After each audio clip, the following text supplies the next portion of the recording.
All right, you guys ready? Yeah, let's do it. All right. Hello, everyone. Welcome to the Renegade HPG podcast. I'm Travis, and today I'm going to be joined by Kevin Hansen and Yuval Kordov, and we are going to be talking about building battle mechs with Lego. Kevin and Yuval have been sharing their creations on Instagram at Hansen Bricks and Goth Bricks 2000, respectively. And we're going to be going through some of those awesome builds today. We get a little background on them, what got them into Lego, and what inspired them to build some of these very awesome mechs. And I'll throw some pics up right here for those that are watching this, so they can kind of get a little glimpse if they haven't caught you guys on Instagram. And I know, Kevin, you have a YouTube. Yuval, I think do you have a YouTube also with some of your? Awesome. And I'll throw some links of that down below so people can check those out. After this conversation, of course. But let's go ahead and dive in. So which one of you is Kevin? Let's let you introduce yourself first. Yeah, I can go first. Awesome. Yeah, my name's Kevin Hansen. And I guess just a little bit of background, like I'm actually, I work in video games as a profession, so I'm a level designer. And then just needed like a different creative outlet on the side. So when I'm off work, I don't want to deal with anything as electronic. Lego actually ends up being a lot of electronic designing now, but it's really nice to do some like tactical and physical. Like outside of the computer. Awesome. So that's how I got building Lego mechs. Very cool. It was about 10 years ago. There's so many good BattleTech mechs that have already been done in Lego. I found one specific one, and I was like, yes, this is what I was waiting for in my childhood. And then a few years later, I decided it was time to try my own hand. So awesome. Well, how about you? Awesome. Yeah. Funny similar story. Like I'm in tech, and I have two little kids, and there's a birthday present one day of Lego, and I was like, oh yeah, man, I have such fond memories of like classic space Lego, classic castle Lego. Mm-hmm. And it was one of those things that's like, I'd walk by Lego in like a toy store as an adult. I'm like, no, I shouldn't do it. But it's kind of funny. Like I actually have a few past lives. So I actually wrote and published a couple of D&D books back in the early 2000s. And there was just a weird confluence of the planets. And I was like, oh, maybe I'll reboot that and I'll do it with Lego, and I'll make it sci-fi instead of fantasy. So a very kind of convoluted start to it all. Very cool. And Kevin, you were talking, what was your first mech that got you in? So I think the first one, like there'd been one done like 10 years ago that was a Marauder that I thought was done really, really well. So at that point, or what we get a lot, or what you see a lot in the Lego community, people are like, oh, do you make instructions? And instructions are a ton of extra time. So of course I asked this guy, I found him online, do you have instructions? Like, no, sorry. So my first project was literally just like taking this guy's creation, rebuilding it myself. 10 years ago, the digital design programs that were available were rudimentary compared to now. I think there was something called Mike's Lego CAD. That had just been made by some guy named Mike, apparently. Yep. So yeah, you could get in that, and the bricks didn't know how to be put together, but you can move them around in 3D space. And essentially, if you knew how they connected yourself, you could build your own models in that. So rebuilt this guy's model myself just to have as a personal model, and it was a really fun experience. Took me like 6 months, and then just was kind of done with it for them. But awesome. I think it kind of planted the seed to come back to it. Yeah. Yuval, what was your first? My first recent? Sure. Did we go on two waves? What's funny is I'll send you something. Maybe you could post it. My very first Lego mock as an adult I made 3 or so years ago. It's pretty funny. It was like a combination of my daughter's Lego Friends set and some random Star Wars Lego I'd sitting around. It was pretty amazing compared to what I've been building lately. So that's quite the crossover Friends in Star Wars. And I'm still using those little Lego Friends heads. I like them, and I'm using them in kind of devious ways. So anybody who doesn't know, the Friends series of Lego is a specific sets that are built for young women, I think. Okay. Is that correct? It's a very stereotypical girly girl Lego. Yeah. So, much more vibrant colors in those sets. Yeah, they're really pretty. Awesome. And I haven't seen that Marauder. Is that something, if I just search Lego Marauder, will that pop up, or is that kind of lost in the No, it's still out there. I think if you search Lego BattleTech, it's still one of the top images that comes up. Interesting. Because I had done a couple of searches before we talked, and I hadn't seen the Marauder. It seems interesting how they'd work out the barrel and stuff. I remember there's another guy, and I can't remember his name, but he was making BattleTech Lego, and for some reason it was all green, like bright green. And I can't remember his name, but he made like a ton of just like classic stuff. That was years ago, and he might still be making it. But actually, I think there used to be a website that was a specific like BattleTech Lego, like old school website with a forum or something, but I don't think it exists anymore. Yeah, I can actually fill that in. That's it's either there was one called Brick Commander, Yes, and then there was another one called. And I could never figure out if it was the same guy who had redone them, like digitally versus physically. I think the other one might have just been Brick Mechs or Brick Commander, something like that. Yeah, I'm not sure. But yeah, I recognize Brick Commander, and there was like I was looking at YouTube channels before, before we signed on, and it was like CBJ bricks or something like that. But I'll throw all these links down below for people that are watching, and so people can kind of check out all those other YouTube channels. But actually, the guy you're talking about does the black and green. I think it's CF. I'm gonna butcher it, like Dolgfor, DOLG, or something like that. But yeah, he's still very active, and I see he has new videos every once in a while. So. Now, are you guys starting in a program? I know Kevin, you had said that there was a program that you start out with. Is there a modern one that people use these days? And do you always start out on the computer and then move to the physical, or do you start physical and kind of fix troubleshoot maybe a little bit with the software? Well, I know the fun thing here is that both of our answers are going to be extremely different. Okay. As I know we've chatted a bit before about like our personal approach to Lego. Yeah. Mine personally always start digital because my library of bricks is never what the total bricks are. You can run out of pieces, or it's just actually like for me way easier to iterate when you have the digital workspace. You can make version A and then B and just keep copying it and changing stuff, and it's way easier to edit than actually if you build it physically and you're like, oh, now I want to change something. Well, great, you have to spend quite a while taking it back apart and putting it back together and all that. So yeah, always digital first for me. I get it to a certain point where I imagine it's worth testing, and then I order some physical bricks. And what's that what program are you using these days? So I've used two. There was one made maybe about 5 years ago now, actually by the Lego company called Lego Digital Designer.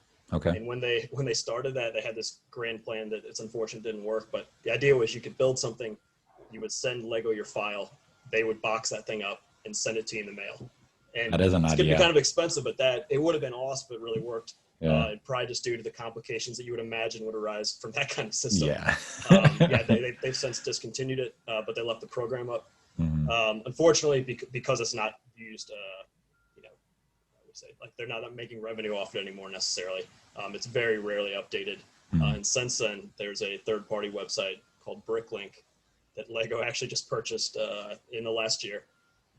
But they've created their own editor, and it's regularly updated, and it has all the bells and whistles, anything you'd want from a digital design program for Lego. So it's really awesome how complex and holistic that's become in the last about 2 years.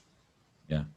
For people that are kind of casual or not so familiar with Lego, I know when I was just kind of fiddling around a couple years ago, I didn't even realize that you can kind of pick up individual bricks. And so what is that process, for people? Yeah, it's funny, right? I mean, like that's like of all the questions I get on Instagram or YouTube, it's like half of them are like, where do you get all your bricks? And it's like, well, yeah, Bricklink, right? There's another website called Brick Owl, but I remember thinking the same thing when I got back into it.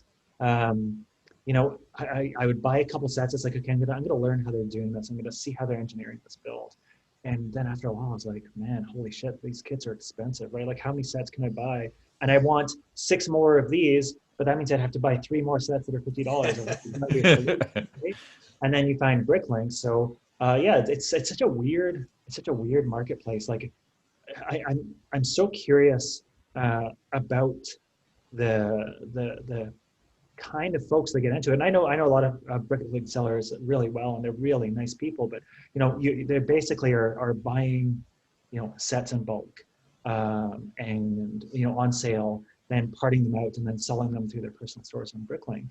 And it's an amazing service. It really is. And you can do this through Lego's site as well. Lego has a pick a brick service on their website, but then the order goes, I think, to Poland. It takes like 6 weeks, and they just ship you this giant box of shit all mixed together with all of your fancy tile pieces, and all of your brick pieces, and you're like, come on, guys, you can do better than this, right?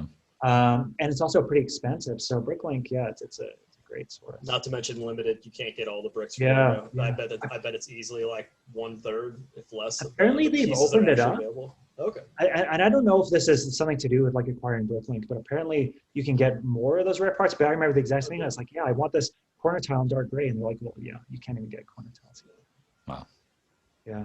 But yeah, so Bricklink and Bricklink Studio by extension is the software made in tandem with that. And it's interesting, the approaches, right? There's almost like anything in the world today, there's divide. So there's the divide between the digital builders and the physical builders, right? And for the first couple of years, I would say I was building purely physical. And that was, just again, like looking for the tactile alternative to being on a computer all day long. Yeah. But yeah, I eventually tried Studio, and I was like, okay, yeah, this is making sense. This is making sense. And like Kevin said, for iteration, to come down, like last night, I was redesigning a lower torso for one of my mechs, and I was like, oh, I could do this, I could do this. This is going to take a long time. Time is so limited nowadays, right?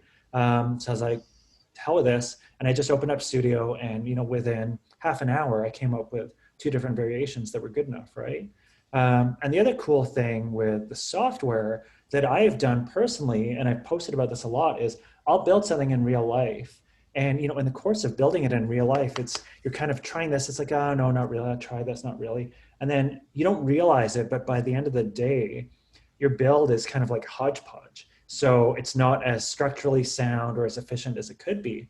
And so that's when I'll actually go into Studio and I'll digitize it, and I'll put it into the matrix, and I'll be like, oh yeah, I have this 2x4 plate and then this 2x2 plate next to each other. That should be a 2x6 plate, right? Just so it's really amazing for iteration. It's really amazing for optimization.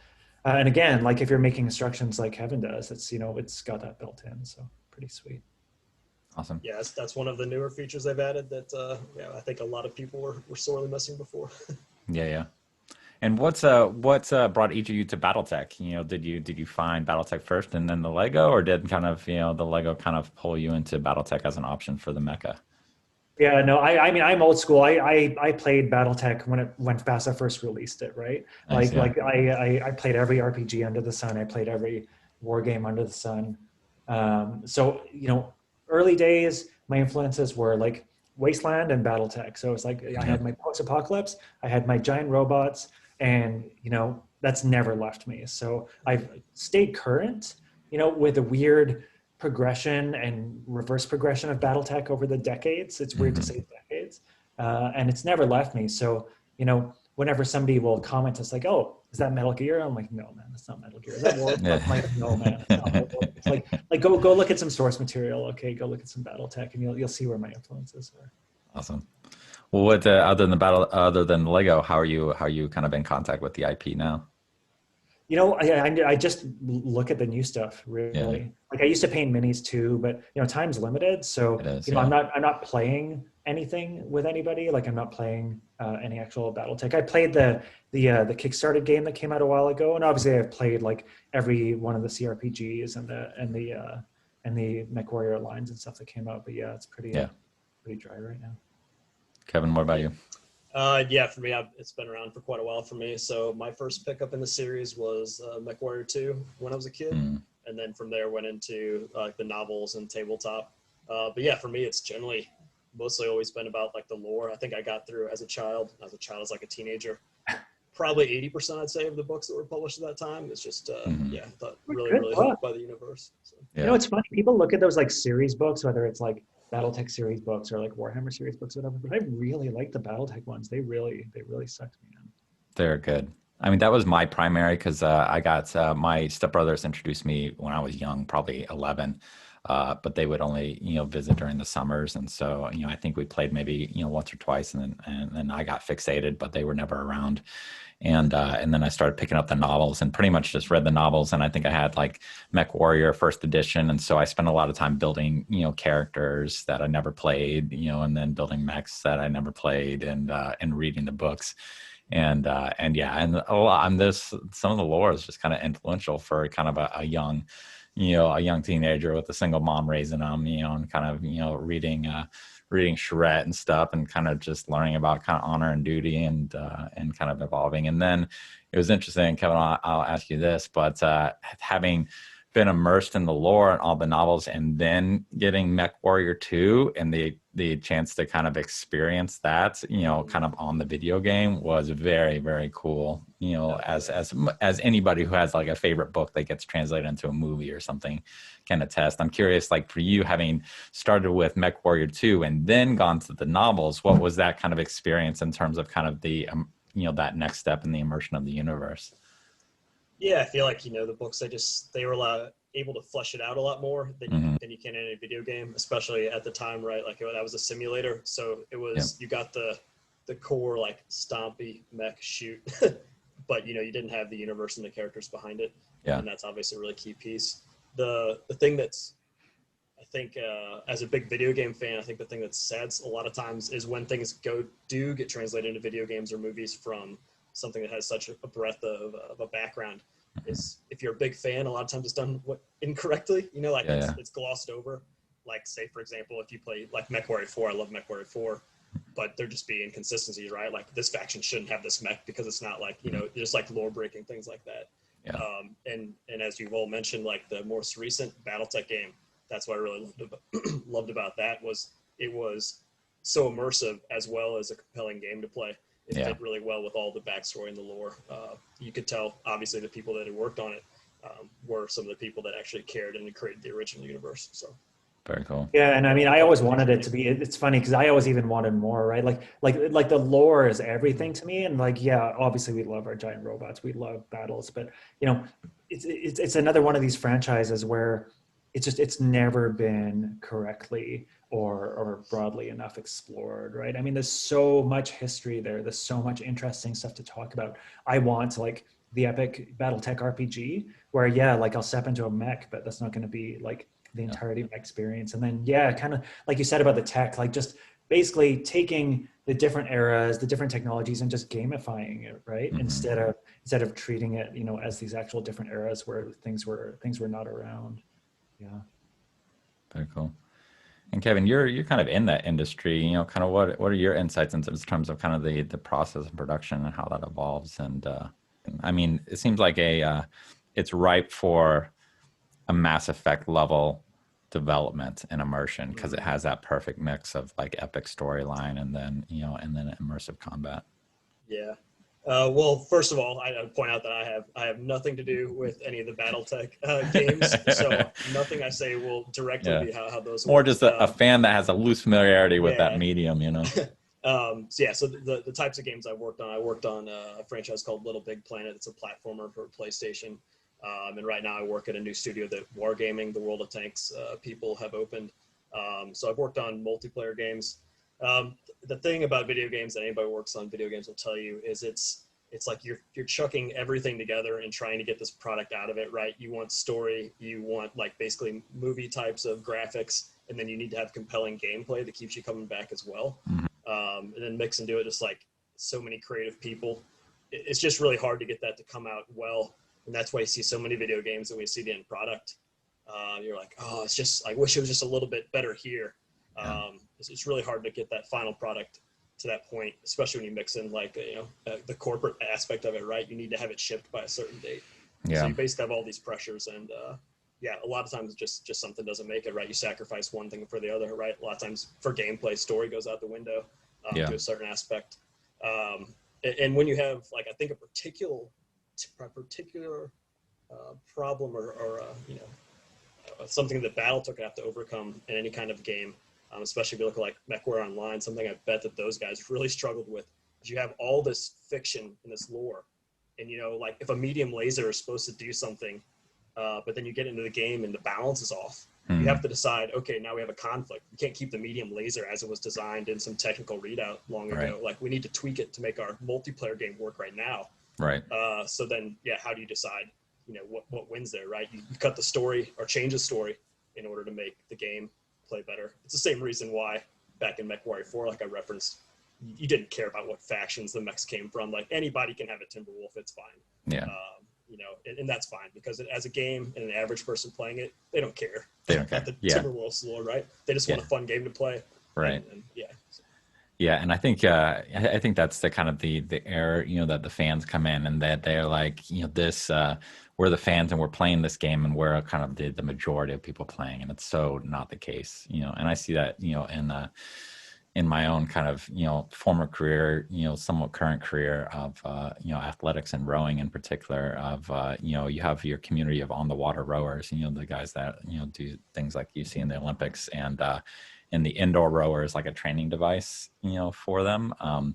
And they don't realize that there's about, at best, maybe 200,000 on the water rowers, or people who have even been on the water and rowing. And there's like 12 million indoor rowers. And so it's like easy to kind of come from like being kind of in that and thinking that you're the dominant. And I think that's what the fans do. I mean, even with something like, Mech Warrior Online, HBS, or even back in the day, Mech Warrior 2. And it's like, people are like, well, we're the BattleTech fans. We're the majority here. And it's like, yeah, you're probably less than 5-10% of the people that are actually like involved in that product. And so, and that's why it's cool when they do resonate with the lore, that they've made that extra attention for that small percentage. And I know Mech Warrior 2 was great with that. I mean, all the extra lore that they packed in there kind of in the background. I think that the least lore-like thing in Mech Warrior 2 was the intro, just because the people are talking like Inner Sphere people, but using clan terms, but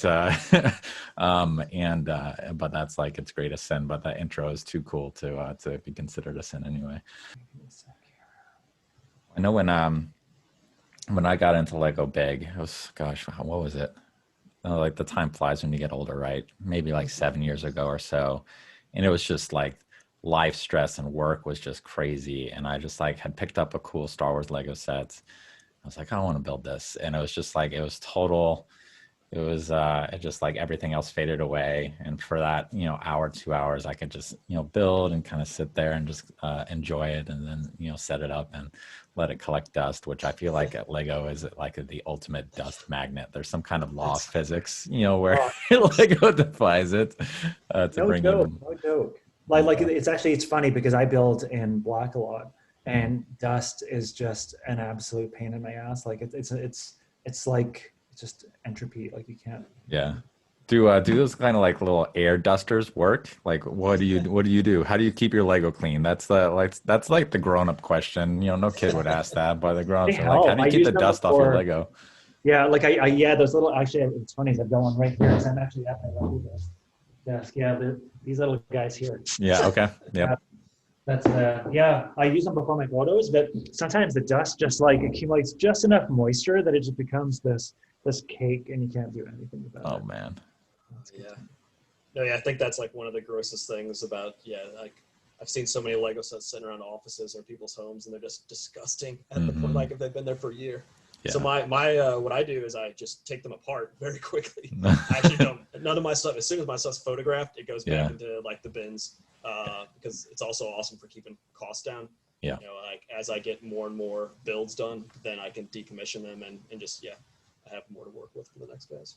Awesome. Yeah, space is definitely an issue. Like it's ridiculous. Like I'm kind of a minimalist, and so it's funny because that creates this weird like friction with my own hobby, because I'm right now, like I'm actually surrounded by my mechs, and I have like maybe half of my workspace. Here, grab one, show us one. Let's see. This is my life right now, right? So nice. It's like I have half of my desk available there. And it just grosses me out in a way because I'm such a minimalist, but I don't want to take them apart. So first world problems. And Kevin, when you're doing Mecha, are you only doing battle mechs, or you just do like general kind of mech builds? Because I know Yuval, you do like you do some BattleTech, but you're like just tons of just mechs in general. Yeah, I don't do any BattleTech actually. Mine's all original like Dark Legacies material, but it's all influenced by BattleTech, right? Yeah. That's one of the things that I really like about the Lego community is that every designer has their own like niche they kind of carve out, right? Like Yuval's, he has his own like expansive lore that he's made, and all of his designs are original. And then for me, the thing that I enjoy more is trying to merge the Lego with like a franchise I already enjoy. So that's kind of my thing. Awesome. And then there's numerous other people that have their own little niches. Definitely. maybe if we can, this won't be good for the people listening to the audio, but maybe we can pull up a little screen share of a favorite build of each of you guys and kind of take us through a little bit of kind of your thought process and kind of troubleshooting and people kind of enjoy. So, Yuval, do you want to pick a favorite one, and we can try to maybe screen share it, take a look at it while you kind of talk a little bit about the creation process for it? Yeah. Do you want me to? I assume we're going to be editing this. Do you want me to just like bring up my Photos app and like bring up a favorite or something? Yeah, I can do a screen share, and then you can kind of do. There we go. Do you see the? I do. One? Yep, I see it. Yeah. Yeah, so I mean, these are the three main factions in Dark Legacies, right? It's kind of the way I'm operating now is, I'm world building against all of them. So there's the Revenant Sisterhood, they're the All Black. There's the Piracy Ascendant. So the Revenant Sisterhood, it's almost like a Bene Gesserit organization. So Dark Legacy. I can't wait for the new Dune movie to come out. I know, it looks post-apocalyptic Earth, both nuclear apocalypse and biblical apocalypse. Man, I'm saying the word. Demons versus mechs, lots of religion, et cetera, et cetera. But so these things are basically the story is that, prior to the end of the world, there were these AI-driven mechs, right? I mean, it seemed sensible to me because, mechs are so sensible that if they did exist, they'd probably be AI-driven rather than piloted by humans. But all the AIs basically went insane in the time since the apocalypse and the current time. So these Revenant Sisterhood mechs are actually driven by these kind of cyborg type children of the Sisterhood. And then I have, the Piracy, they're kind of like a militant faction. And they actually have a couple AIs that survived the apocalypse. That's their story. And something I've been working with a lot lately is adding actual lighting to my model. Yeah. So these are real lights here, and that's been a fun kind of side venture to re-engineer them, not only to be fully functional but to actually light up and to get a little bit of that realism. And then fan favorite is this. This is like my number one favorite fan favorite mech. This is the Scav-Rat Destroyer. And it's funny, in the original Dark Legacies, Scav-Rats were like a bit faction, and in the new stuff I'm doing, everybody loves them more than anything else. So this one actually, you may not see it from this angle, but it's very Locust inspired. Like even like, especially like the weapon pods, kind of the slope down torso.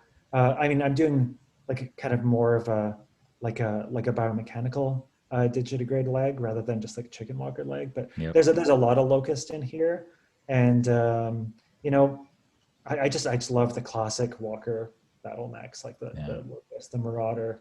Yeah, this definitely looks like just the most BattleTech inspired, mech. It's even got the Mackie crotch guns, going for it. Everybody makes fun of me for my crotch guns. And I'm like, look, if you were a giant robot and you had like armored infantry coming at you, like where would you put your PDCs, right? You put them as possible. So stop giving me a hard time about it. No, I mean they started. I mean that's where the battle mech started, with the crotch guns. So something I found, like, why aren't there more guns on the legs? Like there's a few battle mechs, come stock with like some machine guns on the knees or something, but it seems an unexplored loadout. Yeah, you'd have to put on the three factions, and I'm really just I'm doing a lot of world building, so I've been doing a lot of vehicle design lately, just to kind of expand it out, and that's been super fun. That's been interesting. From the engineering side as well, to make functional but still aesthetically solid vehicles. That's been a good time. Oh, these look super cool.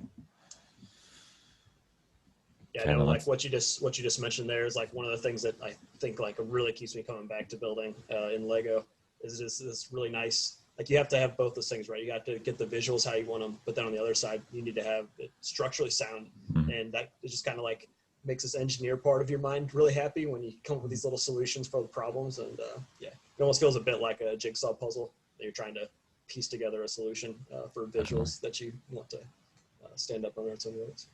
And it's funny because you'll pick up a Lego set. So I mean, obviously, like the stuff that we build is a lot more complicated than your typical Lego set. It's also like 10 times more expensive when you add in the parts count. But the thing I love about a really well designed Lego set is just even though it may look super simple, it's strong. It's typically functional. You can drop it and it's not going to explode, right? So yeah, like trying to achieve the aesthetic plus, there's tons of weight considerations when you get into these size of mechs. Like I have a bunch of YouTube videos on like how to reinforce the hips, how to reinforce the ankles, how to reinforce the shoulders, and try not to make it look like shit while you're doing it, right? So Yeah. all of that goes into it. And then you still it's not like I'm going to be dropping any of these things in the ground, but it's happened. And you don't want it to be, you want it to be strong, right? So that, you feel like you've actually engineered something you haven't kind of just built, like a paper frame. Definitely. And for scale, for the people that are just looking at the pictures, how tall were those mechs? Was it like a 12-inch, height on those?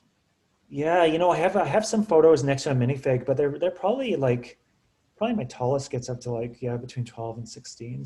Okay, like nice. That sounds mech scale. That's good. Put that Yeah. mech warrior, minifig mech warrior in there. Kevin, let's pull one of yours. Yeah, let me screen share here. And Yuval, for those watching, I'll throw a little link to Yuval's YouTube where he has all those kind of how-to and build videos. I know Kevin's is more kind of like a showcase, but Yuval, you got a lot of in-depth YouTube content there. Awesome. Now that I'm remembering it. Yeah, he's got tons of great videos on basically how to get all your own mechs up and running. Kevin and I still need to collaborate on getting his king crab to walk. I know we can do it. Awesome. Yeah, that's one thing I've received a bit of crap for from Yuval is that my designs, I definitely focus more on the visuals rather than like any kind of articulation. Where his builds are always functionality first. Awesome. For sure. So yeah, the next well, one. Yuval, challenges. Yeah, we'll get you. We got to go back to the screen share or just grab one, and I want to see it move before we cut out of the video today. Yeah, sure. Yeah, so. And to be honest, the crap I give you is still based on it's friendly the total admiration of how amazing that king crab is, right? I'm just like, come on, like we can do this together. We can make those legs.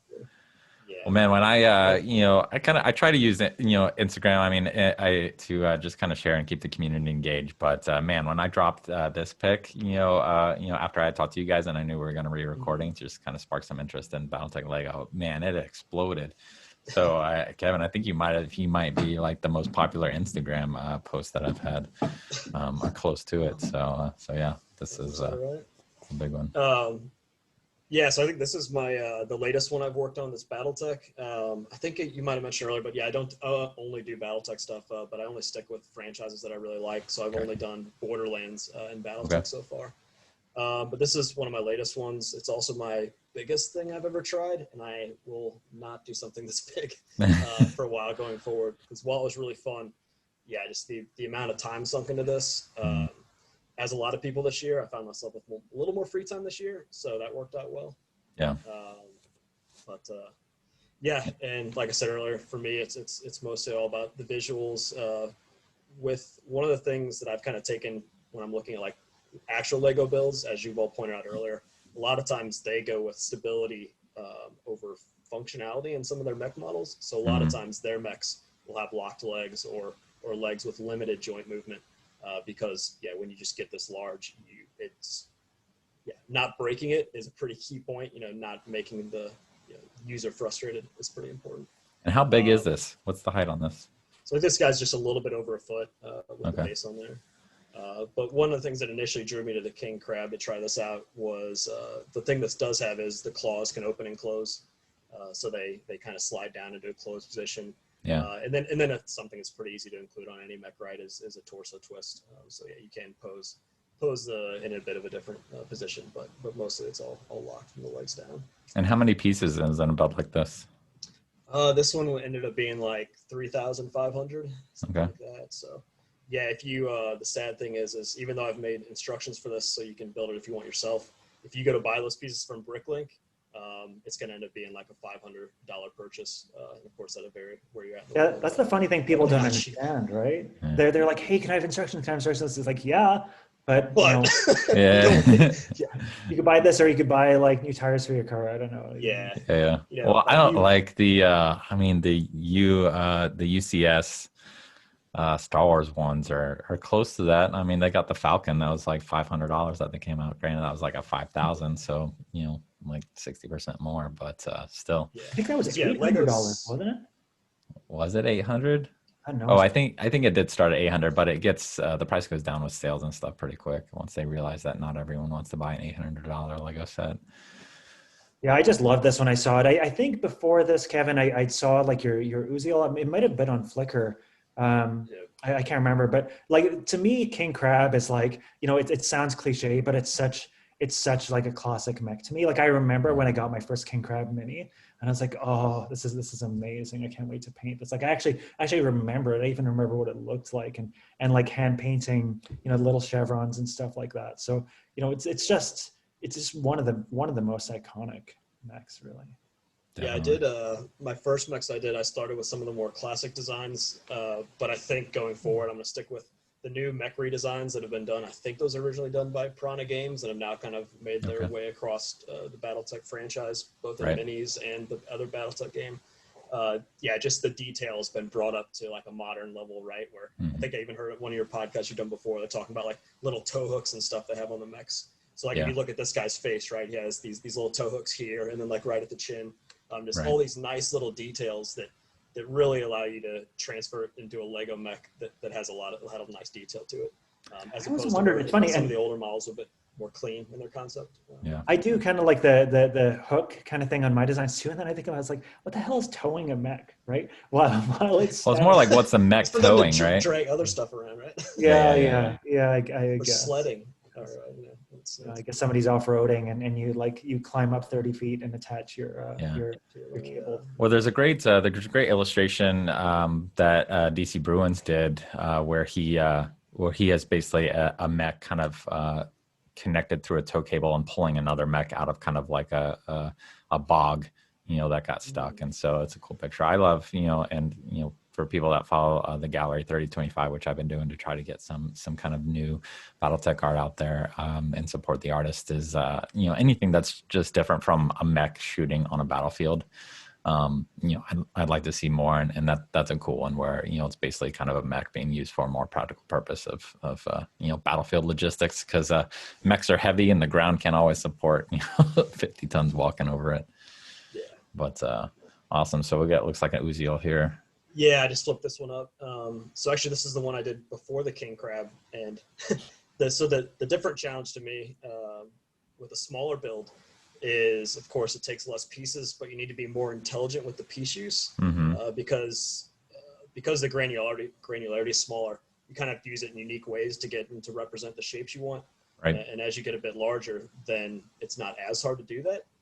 But then, of course, there's different challenges coming with being large, not to mention just like the scale of it just blows up intensely, and you start focusing on even smaller details to get right. I've been kind of annoyed when I did this guy because it took quite a while for me to get some of the things to a place where I liked it. Definitely. How tall is this one? This guy is, I think it's under a foot, maybe 9 inches, something like that. It's a bit smaller. So. Definitely a lot less mass than the 100-tonner, with the King Crab though. And we did say where for people that, always ask kind of where are the instructions, where can they find those, for each of you? I personally have, if you like, these pictures have a little tag on the bottom that says Hansen Bricks. If you just Google search that, I got a website that's hansenbricks.com just kind of a gallery for all my work and instructions on there as well. Excellent. Yeah, and I don't do actual instructions. I do tutorials instead, right? Just because the material I make is like original material. Like I'm actually like thinking of maybe like selling them someday. People keep asking me, I'm like, yeah, maybe that's a cool idea. Just, the work that goes into it. And it's not like I don't build them thinking like, how am I going to sell this? I kind of just build it as an artistic process, right? Yeah. But that's why I like to do the tutorial videos. It's like, hey, it took me literally 2 years to figure out how to make these hips not collapse under weight. Here's how you do it. Right? Here's how you don't have to waste your life. No, that's awesome. Yeah, honestly, because some of that stuff was nuts. Like there's some amazing, like, man, there are amazing builders out there, like truly amazing, and very, a lot of the techniques though are very, it's like secret society, right? It's like people learn techniques and then they hold on to them, and you have to really strive to figure out or reverse engineer what they've done or just figure out your own. But in my early days, I was watching like Chubby Bot's videos. I mean, he's he's like such a sweet guy. He makes tons of videos, tons of build videos, and that's how I came up in learning him and Mishima Productions.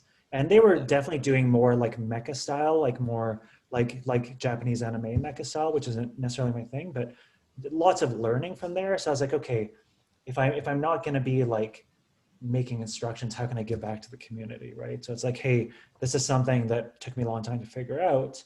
Here's a bootstrap for you, and figure out your own aesthetic, right? Mm-hmm. Like design your own thing out of it. Right. Yeah, that's the double-edged sword, right? Of creativity on the internet. You have so many people that are out there to be helpful and share, and kind of create a community feeling. Mm-hmm. And on the other hand, you have people that are like, well, I can just steal this, and you can't catch me. Yeah. And there's definitely some of that that's going on on the Lego side as well. So the theft is insane. It's funny. So there's if you don't know, there's a few different places that you can buy Lego instructions, right? Mm-hmm. So there's Rebrickable, Mox Maker, a few of these other kind of sites. And the sad thing about all this is the piracy, right? I personally know people who have put instructions on there, and within weeks, like Lepin has made like a clone set or some other clone brand. And that's probably like, that needs an explanation itself. Probably that's like I think it's a Chinese or somewhere. Yeah, it's and Lego and Lepin. Anything Lego. Yeah, they've had some legal battles, and I think Lego actually miraculously won that legal battle. It's something to do with Lepin basically, ripping off their sets or their technique, because the actual bricks used to be patented, but they're no longer, which is why you have like, Mega Bloks, and you have Lepin, you have Kobe, you have, a bunch of these other similar, well, not similar, the exact same products, but each of these brands has their own style. Like Kobe does a lot of, military models like World War II tanks and stuff. But yeah, it is probably important to point out there. Some of these brands do what I would say is fair competition, like Mega Bloks or I don't know what the other one you just mentioned was. Some might say fair competition, right? They have copied the way the bricks work, but they make unique sets. Oh yeah, but there's some companies that shamelessly and I see these ads on Facebook all the time. I don't know how they can be there, but like it'd be like the new like Lego like a new Lego car model that's just been released, and they've just ripped it off and they're selling it for like 1/4 of the price. Yeah. Well, we were talking about the Millennium Falcon. I mean, there was a rip off Millennium Falcon where they were selling it for like $200 or $100, and it was I think it was that Chinese company, and they basically just kind of taken it, copy the box, copy the art. But international copyright is a quagmire, man.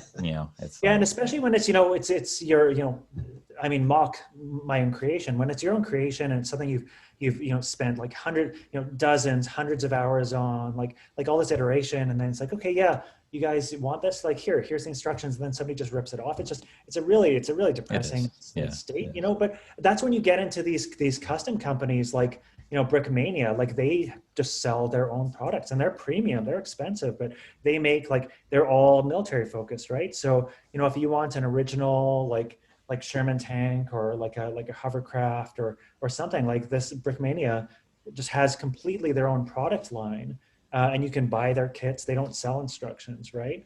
And that's it's a great idea, and some people have gone there. But even with this idea of Lego Digital Designer, it's like they'll make a kit for you. There's a lot more logistics involved. And okay, I'm gonna be able to accumulate pieces, box them up, package them, ship them out. Then hey, here's a PDF of instructions. Figure it out on your own, right? So yeah, it's good. We're kind of in this funny state where digitally there's a lot of opportunity, but if you want to actually make any kind of business out of what you're doing, it's a bit spotty. Yeah, it's interesting. And it's even a lot of it, and I'll follow this up with a question, but for me and just doing Renegade HG, I'm like hypersensitive to try to give credit where credit is due as much as possible and kind of give people shout outs and whatnot.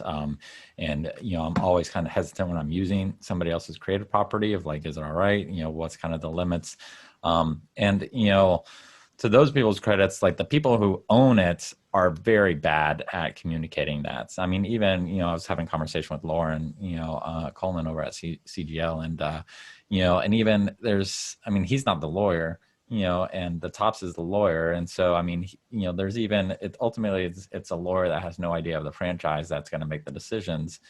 And if anyone's met lawyers, lawyers are just risk averse people, they're not creative people, and they're certainly not, kind of, fans and immersive, so, lawyers exist to tell you what you can't do. And so it's frustrating having that barrier, because even the people who might own the rights, like CGL in this instance, they may be like, this is great. We love seeing the fans do this, but I don't know if, the top lawyers would want to try to do this. And that also, I've learned this through experience, unfortunately, as I've gotten older, is that, the law doesn't matter. The ability to leverage the law is what matters, so it doesn't matter whether you have the rights or not. And Harmony Gold is a great example of this. It doesn't matter that Harmony Gold had the rights or not. Harmony Gold had, a big enough legal team to basically, make, BattleTech and FOSS in the day, back off. And ultimately, when they met a bigger bully, in PGI, finally that stopped. But that's what it took. It was more about money and not so much about right. But, leverage that into what, as creators there, in Lego, what can the community do to kind of, properly credit and recognize, or even support you guys and other creators out there, just so that people know, that are enjoying this and maybe want to do it a little on their own and do it respectfully. I mean, I think that the main thing that the Lego community tries to promote, right, is like any kind of modern stuff with just like check your sources. If it's too good to be true, right? If you say this Lego set is on sale for really cheap, make sure that's really Lego, right? Don't buy the knockoff stuff. If it's blatantly ripping off somebody else's intellectual property, like don't purchase it. Yeah. And I feel like that goes across plenty of things besides Lego as well. So just try to be a bit considerate about the stuff you're consuming. Yeah, it's an interesting community, like especially on Instagram, right? Instagram is such a weird place because it's such a weird, right? It's such a quagmire of amazingly creative people, and then like just complete fucking garbage, right? There's your explicit tag, sorry, man. And it's funny because there's the community is. And when I say the community, it's not like there's a singular community, but you see glimmers of it, right? Because Instagram is such a like it's immediacy, it's your feed, it's the algorithm, et cetera, et cetera. But you do see people just posting stories, promoting other people's stuff, and it's so great, right? And I see that more and more. Like I try to follow people who are not just great builders, but who are great to each other, right? And it's just like, hey, check out this guy, or check out this guy's build, or whatever. And it's so awesome. And I've actually been trying to do some community building activities. I had last year I did a contest where I put in some of my own money, and I was like, build the most beautiful mech leg you can, and there'll be a first, second, and third place winner. Because I know for whatever reason I'm obsessed with the legs on mechs. And it was cool. It brought the community together. Like I had entrants from like Malaysia, UK, like North America, and it was awesome, right? And that's the positive side. And on the negative side, because it's such this quagmire, you see like not a lot, but there are some of these aggregators who just post other people's work with no credit. And I've actually posted, oh, hey, this belongs to X, and I'll mention them, and they delete my comments, right? Oh, and then, wow. Yeah, like it's brutal. So and then, it's not just ignorance, it's deliberate. No, it's willful, like trying to make themselves a product by like showing people all this cool stuff that's not theirs, right? And I said, what are you even doing? Like what are you getting out of this? So, you see people talk about it every once in a while and report it, but it's big tech. There's only so much you can do. They don't really care that much when it comes down to, buddy over here has ripped off buddy over here's Lego. They're like, that's not important to us, right? Yeah. So. Well, I mean, I don't even know how you please. Like we're talking about one community out of so many communities on Instagram. It's just got to be an impossible task. I mean, Instagram. That is. Yeah, Instagram's so weird. I mean, I don't know if you guys feel this, just because we're in a similar generation. I'm 40 myself, and it's such a alien, medium to what we grew up with. And for me, every time I post something on Instagram that I didn't fully create, there's like a little tinge of like, am I exploiting, this other person? If I post Kevin's, King Crab, am I exploiting Kevin's creative talent to get attention on Instagram? And, I kind of balance that with, I'm trying to share stuff with the community and get the word out about BattleTech, and I'm like super obsessive about giving full credit. And I try to kind of, people have Patreons, I'll throw the Patreon link, but there's still a sense of like, I'm sharing somebody else's picture, but I think that, I hope it drives more attention to you guys, which is ultimately the goal. Yeah, it's all about in intent, sharing right? BattleTech, I mean, there's nothing greater than being able to, just point people to something that's beautiful so they can enjoy that beauty and then give that person credit and help motivate that person to create more beautiful things, right? So I think it's all about intent, and you see it. You see both flavors, right? But yeah, before Instagram, it's like I was on Flickr, right? And we're, like Kevin and I are both on Flickr, and that's a funny site too, because like way back in the day, I used to do a lot of photography on Flickr, and when I think back to how it was that many years ago, it basically hasn't changed, right? And it's too bad because you go there and you have a much more engaged like creative community, because it's a community of creative people sharing each other's stuff. So when you get a comment, it would be a fairly meaningful comment, be like, oh hey, I didn't like this because of X, or I did like this because of X, like creative criticism, right? But they never, like Flickr just kind of stayed stagnant. They never broke out into anything that is either in the general space or socially. They do have an app, but it still feels like a website made 10 years ago, right? And the thing I always say with other creators on Instagram is, man, I wish that there was an Instagram just for like creative work, whether it's miniatures, painting, Lego, music, because it's just, again, it just gets lost in the quagmire. And it's so unfortunate, because if there was a slightly more focused version, I just think it would be better for everybody. Yeah. And the algorithm is frustrating too when it's all combined. I mean, I'll flick in there and I'll just like, wow, that's a hot cosplayer, and I'll like look at the picture, and then all of a sudden I get flooded with like questionable material because I clicked on someone who's like in a hot I don't know, Chun-Li costume or whatever. I haven't seen Chun-Li in like 20 years, but yeah, and it's the algorithm is just really annoying with this stuff. I was like, no, dude, I want to see mechs. It's like, show me some good mech artwork.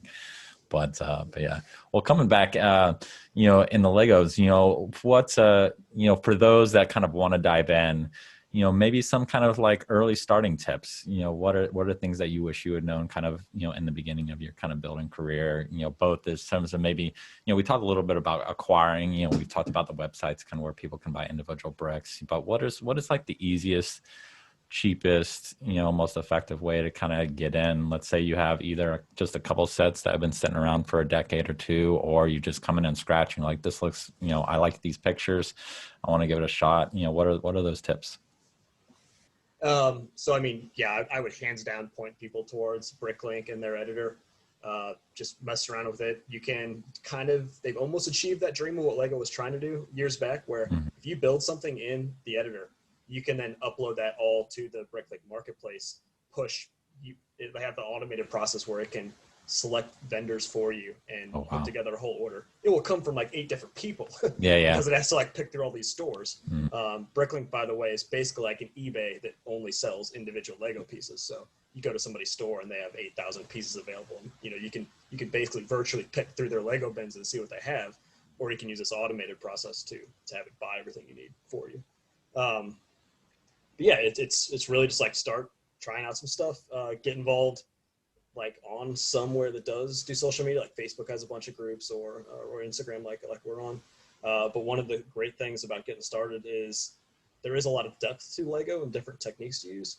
So you can just start building up a lot of those just by looking at what other people have done creatively. There's another site called the Brothers Brick, and they do like 4 shares a day of Lego creations, and they specifically focus on creations that somehow are inspiring. They had unusual part usage or color or something you haven't seen before. So they're always like a great place to go for inspirational content. Do you think that the Bricklink is best way, like if someone has 0 Legos in the collection, just to kind of, go there, or is it like find someone on Craigslist that is selling like, a dozen sets and just pick them up cheap? Like what's, that, and that's another thing.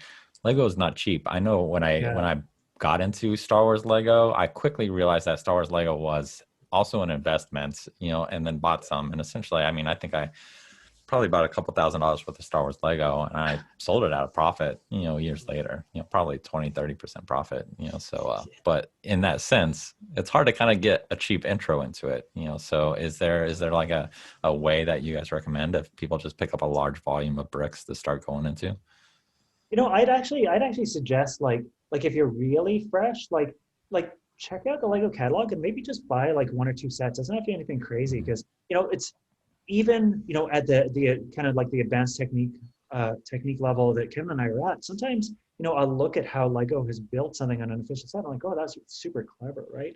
And because I'm so much about like the function, I would say that pick up just something that looks interesting and just build it. Like feel it with your hands, like move it around and see, okay, this is how this thing can move. This is the kind of clearance you're going to get out of this. This is how much like weight bearing it has, right? And then just like, and the thing we didn't mention actually is Lego has all of the instructions for all of their sets available as PDFs on their website. So if you pick up something to just kind of get a feel for it, and they're like, oh, but I like these other ones too, just search the Lego 601 whatever instructions, and you'll find it on their website, and you can actually look through it and see how they've built it, which is really informative because again, it's going to be simpler, but the techniques there are built for structural integrity, right? And then just like watch a ton of YouTube, like watch Chubby Watts videos. Like if you want to build something heavy, like watch my videos. Like there's a ton of guys on Instagram that have YouTubes that are doing stuff, and just try it out. And yeah, like Studio is awesome for iteration. I just think I would say that if you're starting out, it may not give you that sense of structural integrity that you may need to be thinking about if you actually wanted to build it. And if we could just give a shout out to Lego as a company, is like, man, those guys are like the epitome of what a corporation should be. From what I know, of Lego, they're just like they're the right balance of having an amazing product, making lots of money off of it, and being extremely open, to the community. That's my impression as a casual Lego guy, but I don't know if that translates to you guys. With but anything, they're just like, yeah. You're going to find people that can nitpick here and there. But yeah, as far as a corporation goes, yeah, absolutely. As a corporation that's like stuck to core values while still being crazy successful, it's hard to find. Yes, you feel like a lot of companies end up feeling a bit like sellouts at some point. Yeah. Yeah, they definitely seen that. I mean, the fact that they're not public probably has something to do with it. But yeah, that's a good decision there. Real quick on just to follow up what Yuval said. Yeah, like looking through instructions, it's so ridiculous, but I basically feel like Lego's almost, for people who know how some of the pieces go together, it's almost like they give away every set for free. Like I just read the instructions and in my mind I'm building it, right? Like you can basically build any Lego set if you just look through the instructions and watch the techniques they use. But one other thing just about like getting into it, especially like Lego is expensive, but digital, while it does have the downside, right, that it's not going to give you the physical realities of Lego, it's entirely free. Like the editor is absolutely free. And there is a built-in render option. There's plenty of people that just build digitally, just render it out, share their work online, and that's it. They never even build it physically. Now for like what we do, like where it's mechs that have all these crazy physical considerations, that's kind of a crappy way to do it. But if you want to build something that's more stable, like a car or buildings or landscapes, that kind of stuff you can get much more of a feeling for just within a digital space. Yeah, and to be clear, like Studio has become an essential tool for me. It's not like I'm against it in any way. Like I do a ton of iteration there. Actually, the that one mech I showed you with the lights is the first mech, the upper torso, anyways, that I designed from the beginning in Studio. Typically, I'll start with I started with a sketch. I always start with a sketch, but typically I'll go from a sketch to physical build, I noodle a bit, and then I'll bring it into digital. But that was the first one. I did fully digital. It was really cool, and it's a great. It's fast, right? And I mean, when you don't feel like hunching over a desk or you don't feel like spending thousands of dollars on pieces, you can do it at your couch. Like it's awesome, right? Just want to work for an hour and not plot all the pieces. Yeah. And like that's exactly what I did last night. I just like fiddling with this lower torso. It's like I don't want to be hunched over, right? But yeah, I use a lot of. It's a part called a rotation disc, and like I have a lot of double joints on things, and that's when you're going to start to want to punch yourself in the face because Studio, once you start getting into pivoting, and because it's not a CAD program, so it's not an engineering program, it's basically a drawing program with Lego bricks. So if you have part one attached to part two, and you move part one, it's not gonna move part two in tandem, right? So you know, when you get into you know, like anything that's kind of like I have these you know, friction tubes, basically hydraulic pistons on the back of the legs. You know, if you want to change the inclination of that leg, you're moving 7 parts, and you're probably punching yourself in the face along the way, because it's not really designed for that kind of you know. Which is kind of Yeah, surprising so given the kind of people that build Lego and how enormous the community is, that someone hasn't been like, all right, let's make an engineering program out of this. It'll maybe come in some time. There's so many people that build those just free builders in general, and for anything, it's seems like it's inevitable that somebody will dive in if they have that right combination of skills. Well, what's an example of kind of like a, you know, a common problem, you know, that you see beginners have that you guys can kind of throw out, you know, either, you know, finding a joint to work, or, you know, getting that weight bearing, you know, what are some kind of common areas that you see for new builders that you guys can kind of say, you know, from your experience, you know, do this instead? I mean, I think probably the biggest thing I see new people do wrong, and it's just the things that I've done wrong in the past, is the first thing that I always focus on now is proportion. Like, the first thing you want to do is basically get a block out of whatever you want to build together, especially if you're building on something that's already been designed, or it already exists, like within another IP. Like, just don't worry about necessarily like how each part looks. Just get it built out, so you know, okay, the arm, I need that to be like 3 studs wide. And you get the whole thing built out, you match those proportions up to the reference material. And then once you get to that point, then you can go back to that arm and go, cool, now what can I do within a 3 stud limit to match the visuals that are there on that model? And I have, like, in the first mech I built, which that was the Ryokan, and I did that. I got too focused on certain parts first. I had stuff just how I wanted it, and then I'd look at it and be like, oh, the whole thing's too big in this section. And then all that work you've done is scrap, because you need to cut that down to only like 2 studs wide rather than 4 or something. Yeah. You have to use completely different pieces to achieve what you're going after there. Yeah, that makes total sense.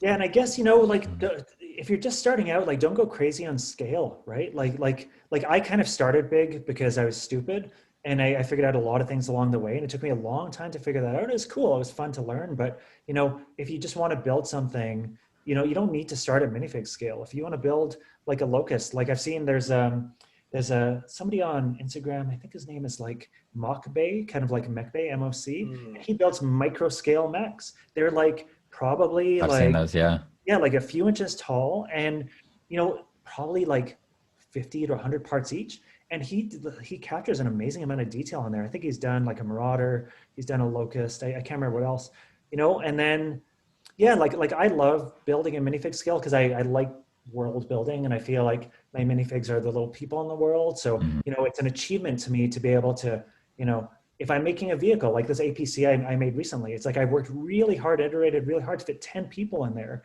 while keeping it compact, while keeping it actually, if you do like Lego, the scale is variable. Some people do anywhere from like 1/32 to 1/48. But basically, if this thing, you know, if you scaled up this weird little minifig, who would be like extremely obese if you did that, but, you know, the vehicle size makes sense, right? So it's cool, but you don't have to start there, because once you get big, you're going to have a lot of considerations, right? That thing is going to tip over.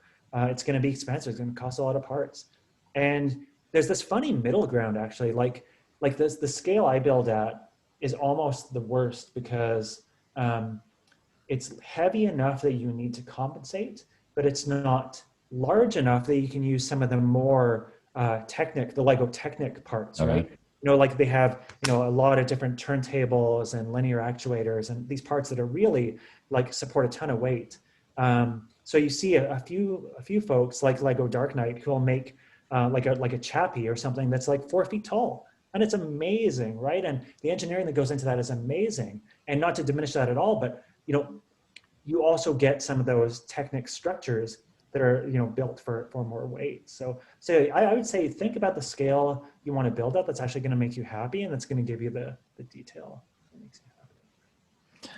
Now, do you guys have what's your favorite like official Lego set? What's one that kind of stands out as a favorite build, from the official line, or maybe both a favorite and one that you kind of recommend as a good set to get people into it? Well, yeah, if I had to pick, maybe a recent one I really enjoyed was they made a Harley model about 2 years ago, I think.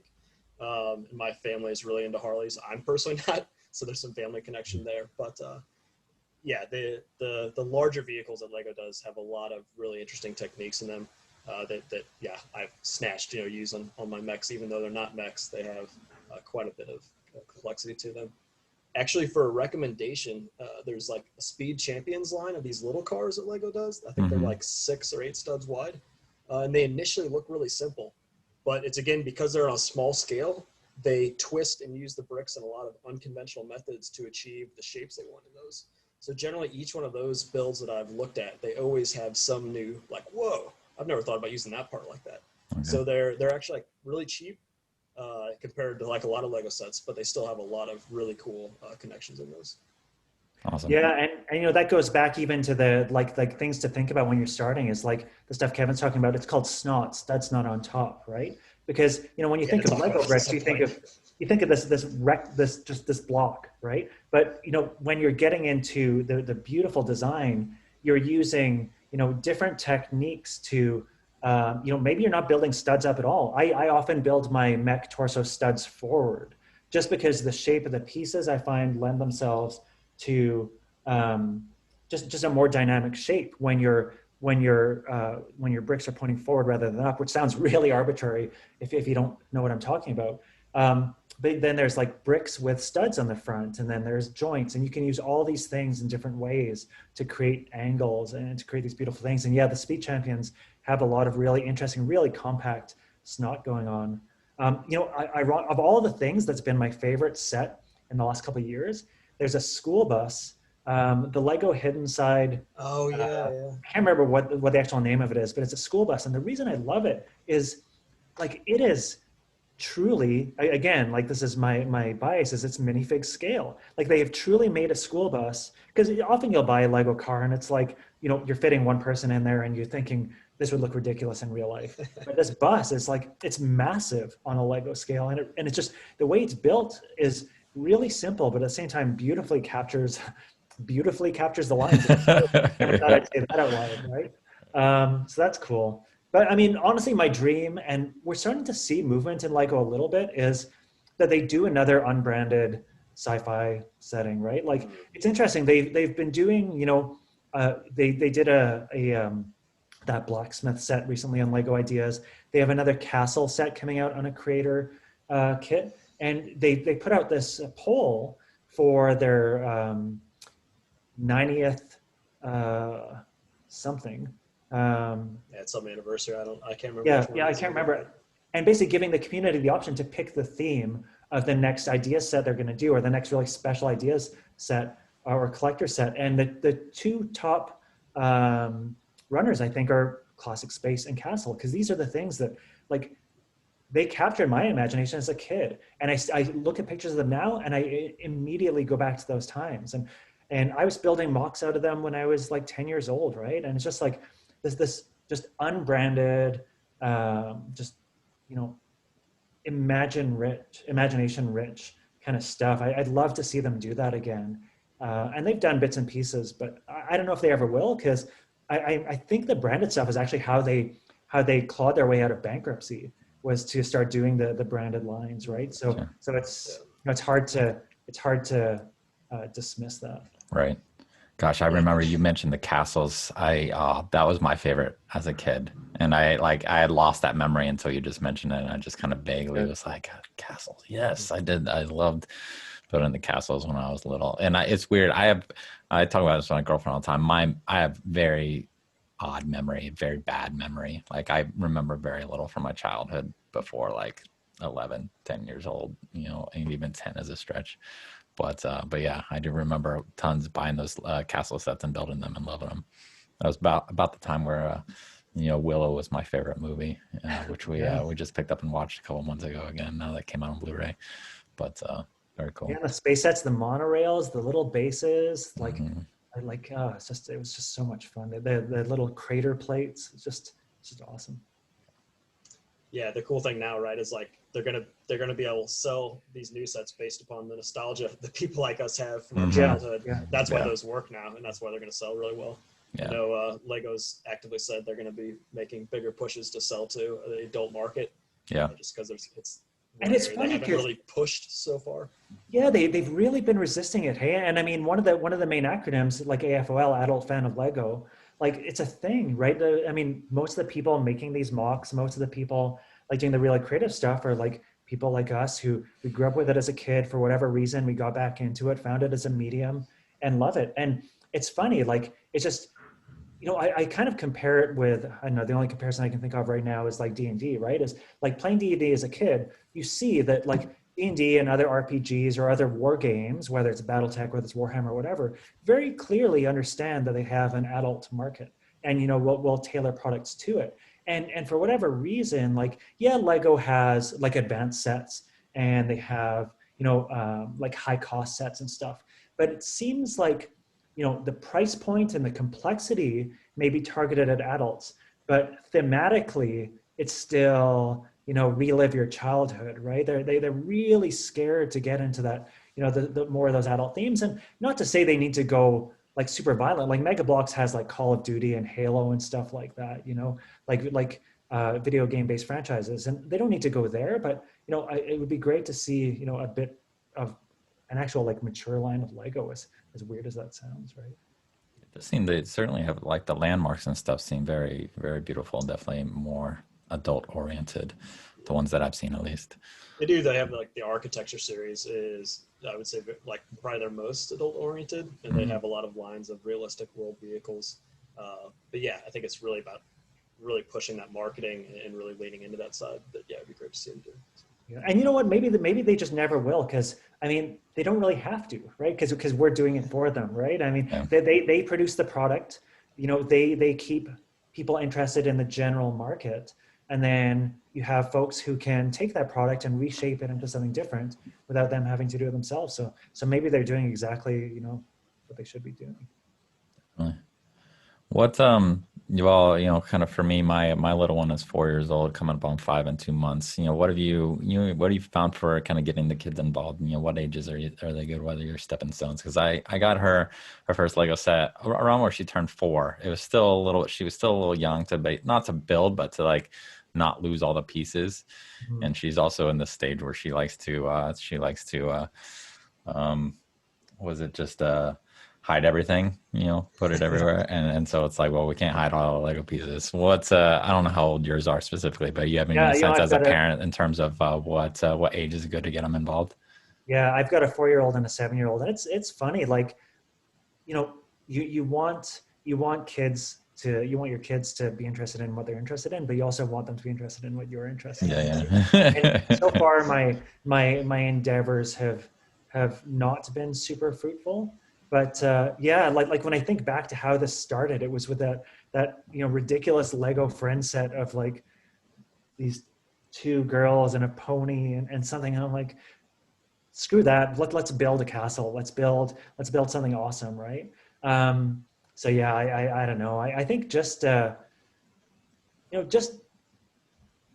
especially if you're somebody who's obsessive about the details like we are, you have to let that go, right? It's like, if you want to build them like the most beautiful castle or something so they can play with, they're probably not going to be interested. They just want to stack bricks, right? They want to make whatever they want to make, and it is what it is. But yeah, I haven't quite got to the point where they're like, it's funny actually. We watched the second Lego movie for like the 100th time the other day, and my youngest went straight to her Lego table and started building something, and it was just so cool to see that immediate like, oh, I just watched this movie, and you can see like the inspiration like bubbling up in this 4-year-old, and then she like made like a pyramid or something. It was so cool. So, just give them parts and play with it, right? Instead of my strategy has been don't like introduce them to it, just do it a lot around them or play with them and then let them come. Like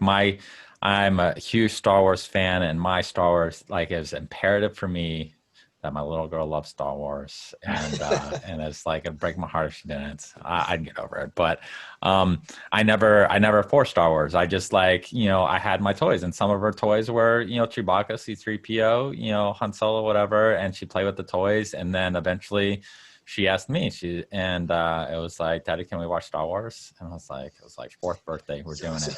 It was like a month before her birthday. And I was like, yes, we're going to do it on your birthday. And we watched it, and it wasn't like fall in love. She wants to watch it all the time, but she regularly asks, hey, can we do this? And she loves playing with her Star Wars. And it wasn't like, we got to do this. It was just like, these are some of your toys. And you ask questions, and it basically just pretended it was part of normal life. It's like, this is Chewbacca. And my girl's known who Chewbacca was since she was like a year and a half old on R2D2. And then with BattleTech. And another thing I think that collectors have issues with too is they're worried about their toys. And I'm like, Grant, I don't want her to break certain things, but I don't care. If letting them play with it, a miniature or whatnot, or whatever toy, or action figures or whatnot. I'm like, yeah, of course, if you break it, there's eBay, I'll replace it if it's really important. But yeah, with Lego, we do magnetiles, which I love, which are also expensive. Holy cow. Yeah, they those really sets, are. They're great. they really are. I just would build with her all the time. And then it was funny. We started getting stories from when she was at school, and they would come back and like, yeah, she does like these crazy magnetile structures, and all the kids love and circle around and watch her. And I was like, that's amazing. Cause I would just build with her, and she would like contribute here or there. And then I would like heard from the third person that she was like taking those skills and doing it and developing them on her own. But yeah, so strategies, parenting And strategies. honestly, the other thing as well is just building sets, right? Like my older kid loves just the process of building the set. She won't play with it afterwards, but like going through the instructions, figuring it out, putting it together is her joy, right? And there's so much literature on that, like in terms of specifically building Lego sets, especially during like last year when everybody was going insane. Basically, the meditative qualities of building a Lego set. There were actually articles on it, because you have a path. You have all the parts. You can follow steps, but still feel like you're being creative and following the steps, and you've completed and you've built this thing, right? So yeah, my older daughter enjoys the building process, whereas the younger one is more of like a free thinker. Yeah, it's basically a 3D like paint by number essentially, right? Like it's very meditative. Also, I mean, I was the kid that would build the set and it sits there. Like I don't know who these kids are that actually play with it.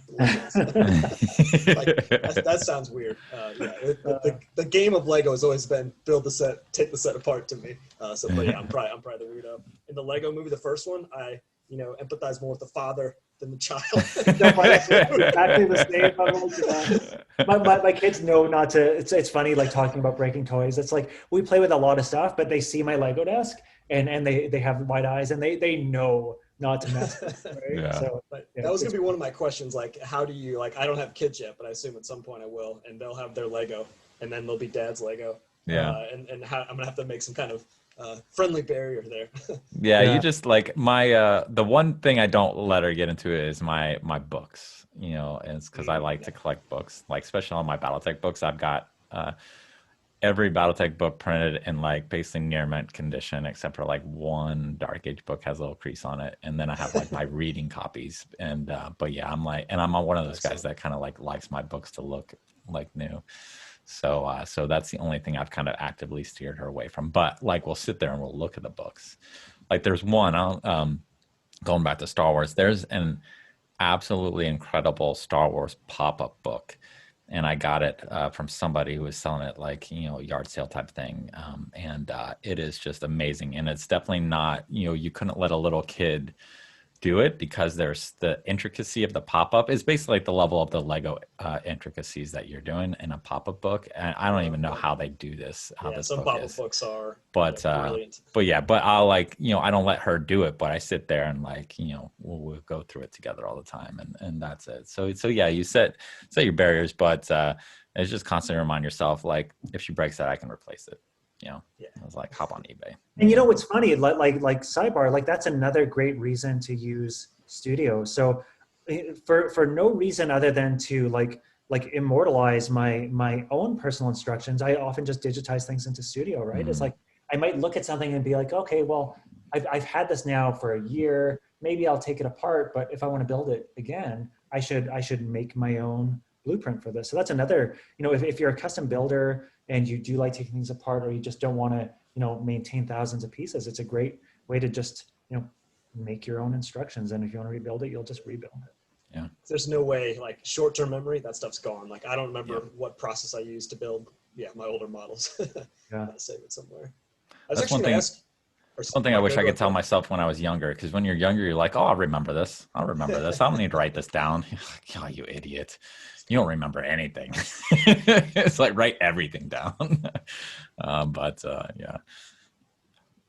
I was just going to ask you, well, like, what is your normal, like, time that it takes to complete a model for you? Because for me, it's stupid. It's like, maybe I'll get it done in a year. Yeah, it totally depends, right? I mean, like it's funny, like job, family, pandemic. So that means like we haven't had a babysitter in a year now, right? So time is like is gold. It's more valuable than gold, right? So sometimes it takes me a long time to build just because I only have small increments to add together. And sometimes it just takes me a long time to build because I'm a slow builder, right? But yeah, I don't know. I mean, I think I have this is the other funny thing about Instagram is that you get caught up in this. Must produce content. Yeah. You get, it's like, am I producing this because it's my art and it makes me feel fulfilled? Or am I producing this because I feel like I need to keep up with content generation? It's the word content is such a dirty word, right? And it's something like, like I've talked to so many great people on Instagram who are like kit bashers, scratch builders, painters, mini painters, like every artistic medium under the sun, and they all feel the same way. It's like, I started off doing this because it was fun, or I'm working on this fiction, and I'm going to do something else with it. And then you start to put it on social media and you get the feedback, which is awesome. But then you feel this pull to produce content. So then it's like, okay, am I going to spend less time on something just so I can make more things? And it's really tough. So yeah. And in terms of the actual time, like I've had, my larger mechs take me maybe like a couple months. On a good day, maybe it'll come together faster, but there's so much iteration in that. Like I'm obsessive on details. So it's like, maybe I want a stud showing here because it looks like a rivet, but I don't want a stud showing here. So I'm just going to pull the whole thing apart and redesign it. Right. So, it takes actually time. I really appreciate that it takes you the time it takes to make your models, because like you have so like remarkably reproduce them. Like the king crab it's a beautiful work of art, right?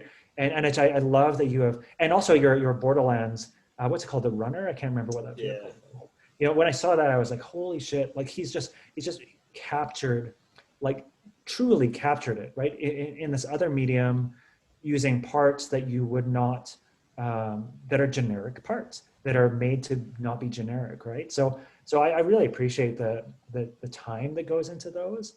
I think one thing you hit on there, and it's another one of my probably tips I'd tell people is, like, if I get a piece done, you mentioned iteration. Iteration is so key, especially in any creative industry. You want to get it to a stage and like, all right, how can I make it better? How can I make it better? How can I make it better? And even if I get it to a place sometimes where I think like, oh, that works. Like, no, try 2 or 3 other things, because then like, oh, that one's even better. Like, if you stop with the first solution you find, a lot of times that's not the best solution you can find. So, and going back to video games, like my day job with that, like everything is iterated on. And my God, like 10% of the content I make maybe makes it into a final game. Like, so it's all try stuff, throw it away, try it again, throw it away. Like, especially like concept artists, you can see in their work, they draw 10 things, you pick one of them and you go forward with it. Like it's a lot of exploration and taking the best thing and doing something with it. And the other thing I'll say, it's pretty specific, but it's something I've definitely found, and this is where I struggle a bit with like tactile versus digital, is I almost always find that like when I'm building something, let's say I've built it a little bit, then I went and did more in digital, and I'm like, okay, I'm gonna start iterating on it at my desk again.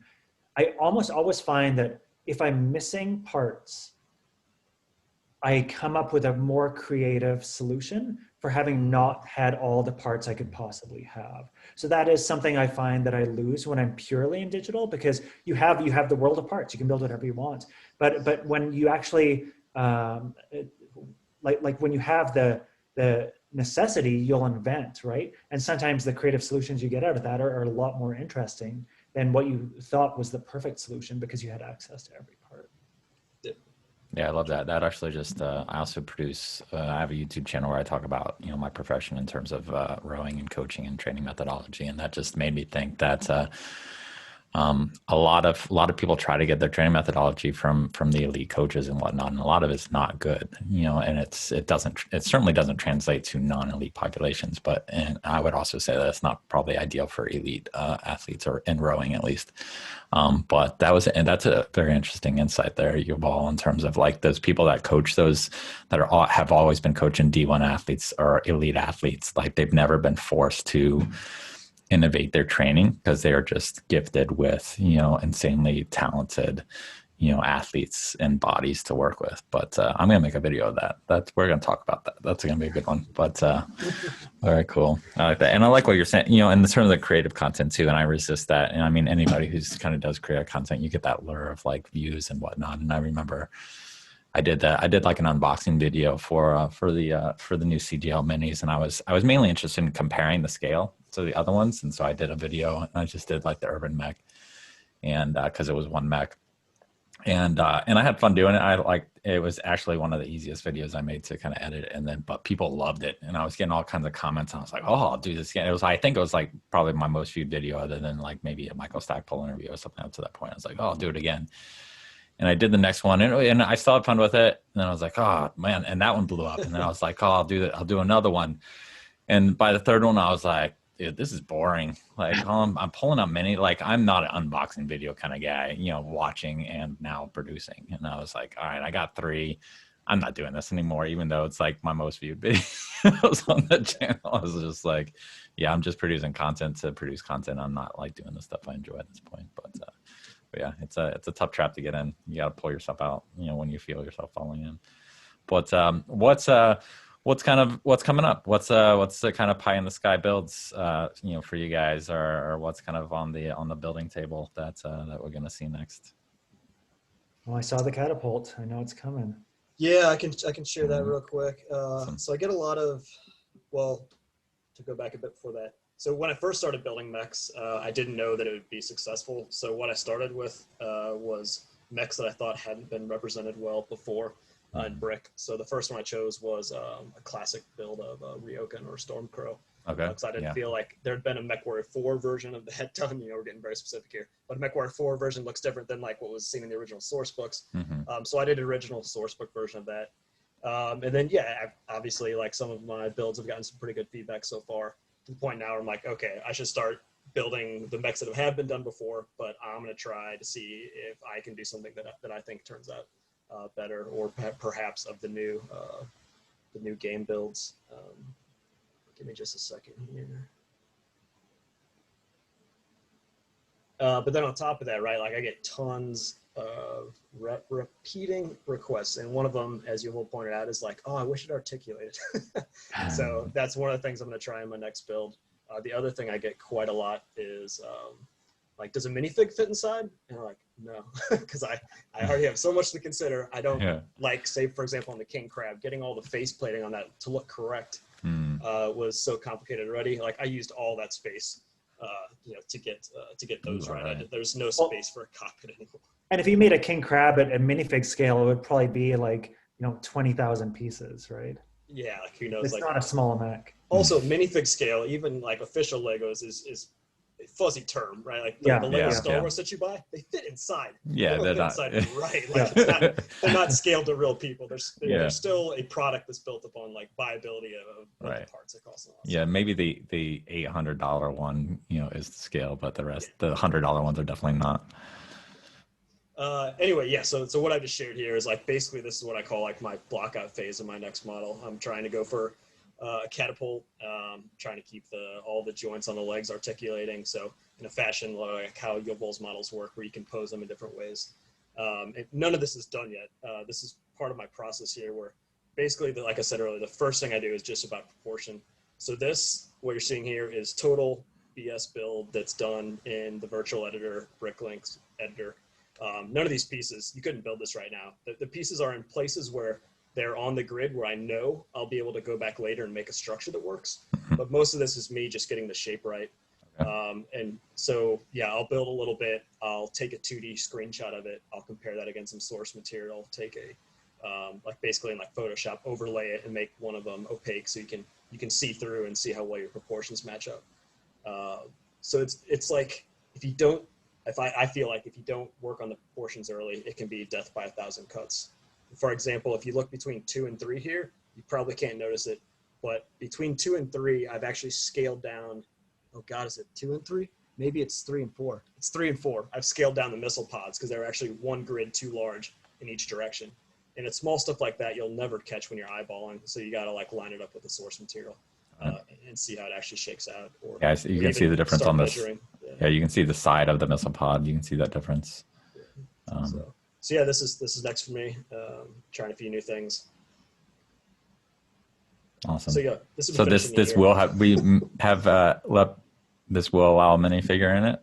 Yeah, it's hard to see, but if you actually like blew up on the cockpit, like on number 4, there's you can see a little figure sitting there right now that I've put him inside already just to make sure that I don't take up too much space building the plates and stuff. So. Awesome.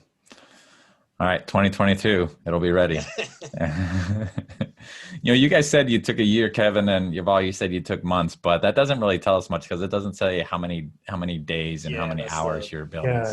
What's more of the hour? If you guys had an hour estimate, that would be more informative in terms of how long it's going to build. And I can speak to it more with vehicles. I've been doing vehicle design lately, and I find that it's a cliche thing, but if you can find the time to get into a flow, like if you can find blocks of like whatever your blockage is, some people can like be super efficient in an hour. I find like it's almost like I don't spin up until after like 2 hours. So if I have like a 3-hour block to work on something, I can get a ton done. And like my latest vehicle, probably like when I just got down to the building of it, only probably took like 10 to 20 hours. There was iteration in there as well, but it's hard, right? It's hard to put actual time on there. Yeah. Definitely. Yeah, I'd have to actually start recording because the thing that you talked about earlier was like, try not to make it become a job, right? Like if at some point you're not enjoying it, like why am I even doing this anymore? And it can be the Instagram telling you need content to be done, or it can even just be like being a creative. Sometimes you feel like you're wasting your time if you're not constantly making something. You're like, oh, I sat around and watched a movie tonight. Was that a good use of my time? You start kind of having those thoughts. But yeah, when I say a year, that's like me. Okay, if I get into a video game or decide to play BattleTech again, like I don't try to fight that too hard. I just kind of enjoy what I'm doing as much as possible. Like there's times when I'm working on Lego, I'm like, I hate this, but I want to I want to do this today because I need to get a solution for this. I'm not having fun, stressing out about it. But at some point, right? Like it's not like a year of using all my free time for Lego. That would just be crazy, insane. Yeah. So Yuval, what's kind of coming up for you? I'm doing a lot of iteration right now. So like some of the first mechs I built were my sisterhood mechs. So I was still learning at that time. So I'm actually going back to some of them and applying lessons I learned later.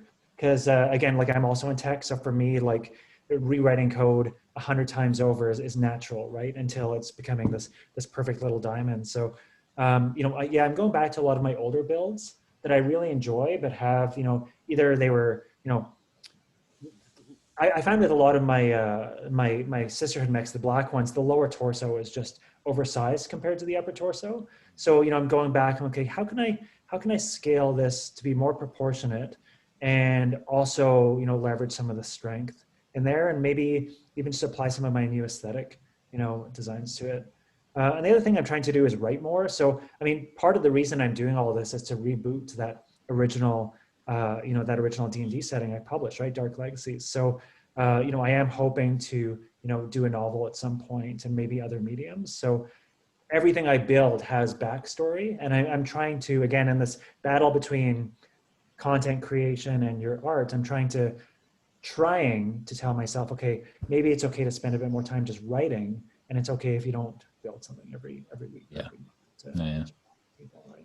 Yeah, actually, a question on that. Like, what is your early concept process for your designs? Because obviously they're all original to you. How long do you spend on that? Like you said, you do sketches. Yeah, and I'm not an illustrator by any measure, but no matter what, like even if my sketch looks like something my kids drew, it's amazing the difference it makes. So yeah, so sometimes I'll have a concept just pop into my head. Sometimes I look at a lot of concept art and I'm like, oh yeah, this is kind of giving me an idea for something. And honestly, I'm constantly looking through my old technical readouts. I'm like, I still love the Locust. It's like, or I actually, one of my mechs, the which one is it? The Redeemer is actually based off of a rifleman, but you wouldn't really know, because by the time like I look at like a rendition, like I found this rendition that I really liked. The rifleman's been through so many revisions, and I started sketching something, and then my sketch became something different, probably because I'm really bad at sketching. And like, okay, yeah, what if it looked like this? And then I start to build it and it looks even more different. So there is a source material in there, but by the time it's done, it's usually completely different. But yeah, I don't know. I mean, like my Metatron, that one I showed with the lights, that was a completely original build based off of really nothing. And it kind of just, I don't know, there's an aesthetic there. Because I mean, if they are, they're, like I said, that's the faction that still has AI. So I was like, okay, if this is a mech that is still piloted by an AI, I want to give it more, I want it to look more like a being, right? I want to anthropomorphize it a bit so that it looks more like a living thing rather than a piloted thing. And then I was like, okay, well, so maybe you should almost have this like protruding like head type structure. And then I only really do like chicken walkers, Those are the best kind. Yeah, so sometimes there's bird type quality. So I'd spend a lot of time looking at the anatomy of like ostriches and emus and other big birds and stuff, and then I look at the shapes of their bodies and how they work, and yeah, it kind of just comes together. Now, have you considered doing a canon battle mech? No. No. I don't feel the need to, honestly. Yeah, I don't feel the need to, because I can love something without having to try to reproduce it. And honestly, like why would I make a king crab when Kevin's is perfect, right? There's more. There's another perfect one. So if he makes a locust, like my life will be complete, right? Because the locust will always be my first and forever love when it comes to battle mechs, right? But no, for me, it's truly about world building. Which is why I'm also doing a lot of vehicle design. I might actually get into some base design or some more vignettes this year to kind of show off the world. But yeah, I don't think so. What's your favorite locust illustration? What's my favorite one? Yeah. Yours. I don't know about my favorite one, but I remember the first time I saw the 2C. Okay. I was like, yeah. I was like, what the hell is this? Because everything was looking Sexy super mech. anime, right? Yeah. And I was like, this is weird. Its legs are all tilted. They're really skinny. So I don't know about my favorite one, but I remember that being the most like mind-boggling. Yeah, the 2Cs, all those Victor Musical Industries, I think it is. But I've been doing a lot of my custom CCG cards, and I was actually just looking at the Locust 2C the other day. Yeah, those are some sharp illustrations. It's interesting. I don't know exactly the backstory, the legal backstory on those. Maybe next time I talk to Scroggins or something, I'll have to ask him what the deal is with that. But I get the sense that they can't really use those designs too much, which seems weird because they were made specifically for BattleTech. But and it's funny because ironically they look kind of like they were made from a cross, right? So yeah, totally. Yeah, It's interesting. Yeah, a bit of a tangent, but yeah, it just seems to be such a mess with sharing stuff sometimes. I think that's hands down the part I enjoy least is when I get a model finished, having to go share it and promote it and all that stuff that you do with your finished creative content. Like, Yeah. I wish somebody would do that. Yeah. Well, that's another thing with the artists too. I try to I try to do it for them. And I like with the artists that I talk to a lot, I was like, I know I hate promoting myself. You hate promoting yourself, but I'm happy to promote you. So like, I'll do it, you know? So I've done that with Bruins. Like I love Bruins's work. Bruins doesn't want to self-promote, you know, it's like, he just wants to be an artist and work. I'm happy to share it. And I think it's helped him a lot. I think I've had a couple of artists also say that it's helped a lot and it's brought them some extra attention. So I'm happy to do that. It's funny. I've noticed on a couple of your, well, more than a couple of your Instagram posts, you're like Art by, I can't remember his Instagram username. And I always go there. It's like, oh, I wonder if he's uploaded anything yet. It's like, no, it still hasn't. Right? Yeah. Like, are you sure? Do you have the right? It's Bruins, and he's the one that he's doing an animation right now for a Gallery 3025, which should be out by the end of the month. Actually, I'm pretty pumped about that. But yeah, when I first connected with Bruins, I convinced them to set up a Patreon, which was the same thing we just talked about. Like, he was like, well, I'm worried about, like, is this okay? Can I set up a Patreon? I was like, well, you know, you can always, Patreon is for the person. You can always support the person. Like, there are no legal issues with that. But yeah, I got him to set it up, and basically just, he created an account, you know, and I signed up as a patron, and for like 4 months, I was like his only patron. I was like, Dan, do something with your Patreon. And then when I started kind of promoting his stuff on the gallery for the animation, I made a point to like put the link for his Patreon. I was like, if you want to support Dan directly, do this. And he got 6 more patrons. And so, like, you know, I'm one of 7 now. But yeah, I mean, some artists they're just not comfortable with that. And it's tough. You know, it's tough, you know, with you know, Kevin, you were talking about kind of the creation process in the studio, and it was making me think that really for things to succeed, you have to have someone at top, which is kind of a jack of all trades, you know, and that's why CEOs and stuff get paid a lot and creators get paid a lot, because it's like, it's very hard to find somebody who knows enough about a lot of things to bring the pieces together. And yeah, most creatives don't want to promote. Like, I hate promoting. It's like pulling nails when I do it. Like, I'm blasting on Reddit and Facebook, and I feel a little dirty every time I do it. But I'm reassured by the fact that people actually enjoy it and they appreciate the fact that I pointed them to it. And it's not cheap meme content, which drives me crazy too. It's like, here's this 5-minute meme that I made. You know, it's like, oh, I put 5 hours into scheduling and recording and editing this. You know, 5 hours is generous. You know, that would be great. But yeah, so there's actually effort in it.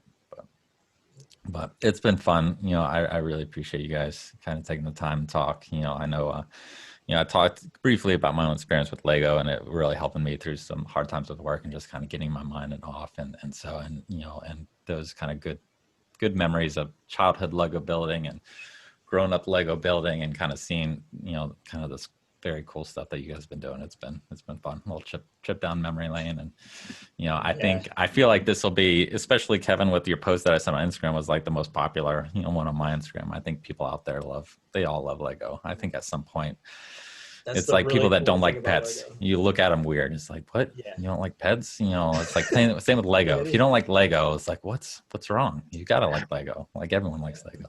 It's really cool because, like, yeah, what we're doing, like Yuval and I, we're doing like really sci-fi mechs, right? That's not everybody's cup of tea, but yeah, everybody's dabbled in Lego. Mostly everybody. You're right. Every once in a while, I see those people when I post my mechs. They're like, "Oh, I like it, but I really hate Lego." So what? Don't leave that person alone with your kids. I've never heard anyone say that. It would be more like, you can do that with Lego. It's never that's cool, but kind of stupid because it's a kid's toy, right? Yeah. So, you don't typically hear that. That's funny. So if you want to find these guys online, you can go at Hansen Bricks on Instagram, or Gothbricks 2000 on Instagram, and then I believe it's also Hansen Bricks on YouTube. And Yuval, what's your YouTube channel name? Same thing. Instagram, YouTube, and Flickr is all Gothbricks 2000. Excellent. All right, so find those guys there. Check out their awesome creations, and yeah, I look forward to that Catapult, you know, and all the new stuff. You know, it's like, oh, you know, one before we sign off, Yuval, can we see something move? Oh, and let's see if I can something articulate. Here's a leg. No, this is let's see. So this is this is a typical like sisterhood leg. So I mean, can you see it move? I don't know. Let's see. You know,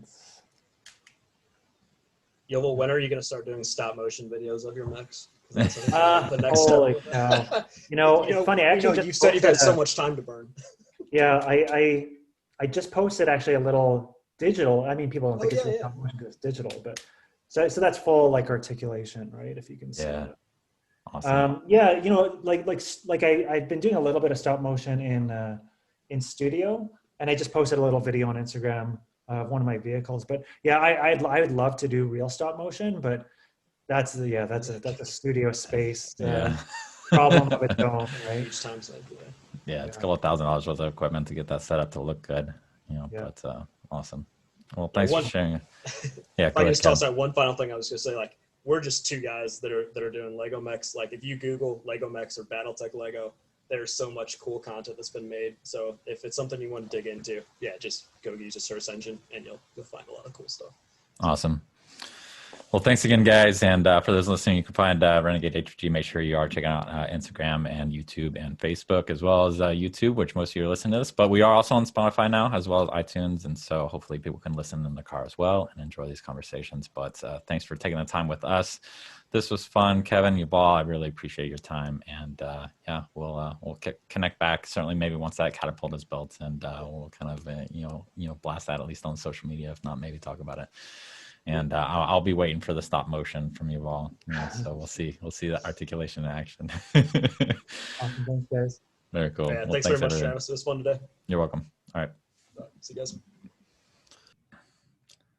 So that was a ton of fun recording, guys. Thanks for listening. If you're still here and you want to kind of support the channel, definitely be sure to check out Renegade HPG on Patreon. If you can throw some bucks there, I would love to increase kind of the production quality of a lot of videos, maybe get some fresh art, get some quality, sharp editing.